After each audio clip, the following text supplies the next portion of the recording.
Par energoefektivitāti esam dzirdējuši praktiski visi. Par saules paneļiem arī, un tirgus ir pilns ar dažādiem risinājumiem, bet kāds ir jūsu piedāvājums? Sunergia piedāvā visu, kas ir saistīts ar saules paneļiem, fotovoltiskajiem, sākot ar sistēmām, kas ražo darbam tīklā, un beidzot ar autonomajām sistēmām, off-grid sistēmām, tā saucamajām, un bateriju sistēmām. Saules paneļos mēs esam specializējušies, kā saka, līdz kaulam. Tā ir mūsu lieta. Kā man kā klientam neapmaldīties un vispār gūt kaut kādu sajēgu, ko man vajag un ko man nevajag tajā visā? Pirmais punkts būtu saprast, kas jums ir vajadzīgs. Tas ir stāsts par saviem pašpatēriņa paradumiem un tam līdzīgām lietām. Otrais punkts – pārbaudīt, vai šis potenciālais ierīkotājs ir reģistrēts būvkomersants. Tad izskatīt piedāvājumu saturu. Galvenais šeit ir saturs, jo tas ir ilgtermiņa ieguldījums. Svarīgas lietas sākot ar iekārtām, kāds invertors, kādi paneļi vai komersants piedāvā projektēt sistēmu. Jūs piedāvājat, vai ne? Mēs ne tikai piedāvājam, bet mēs bez projekta nemaz nestrādājam.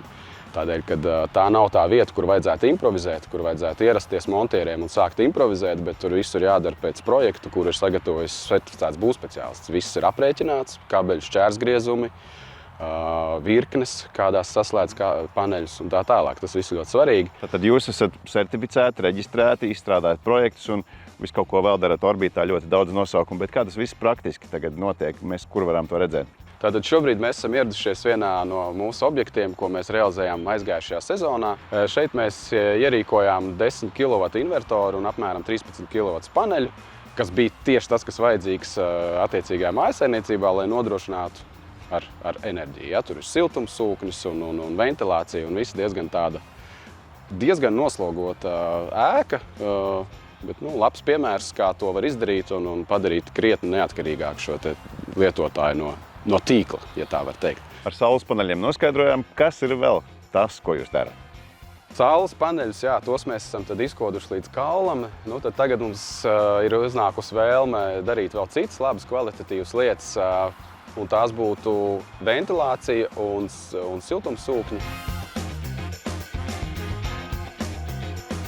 Tā ir ventilācijas iekārta. Tas viss tagad ir redzams tā kā melnajā, īstajā apdarē, ja bez apdares patiesībā, kā tas viss būtībā izskatās iekšā.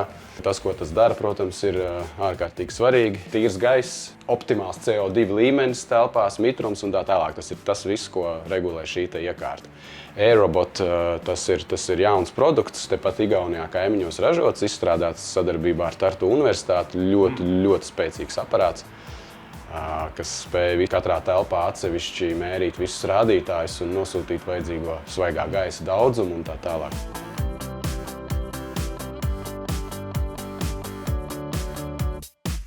Cik es saprotu, šis risinājums ir iespējams gan gatavām mājām, gan arī tām, kuras vēl tikai projektā? Jā, tieši tā. Var uzbūvēt. Ideālā gadījumā jau var ielikt jau ieplānot laicīgi, ka vēl būvē ēku.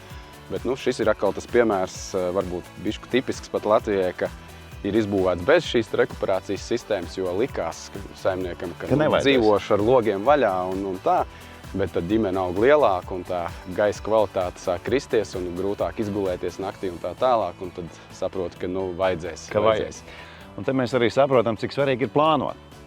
Jā, tas ir tas iemesls, kādēļ es arī pieminēju projektēšanas nozīmību, ka projektēšana, tas nav tikai, lai būtu montierim vieglāk strādāt, ja, ka viņam ir plāns un ka viņš tur neimprovizē pats, kā viņam šķiet pareizāk, bet arī tādēļ, ka tas tiešām ir ilgtermiņa ieguldījums.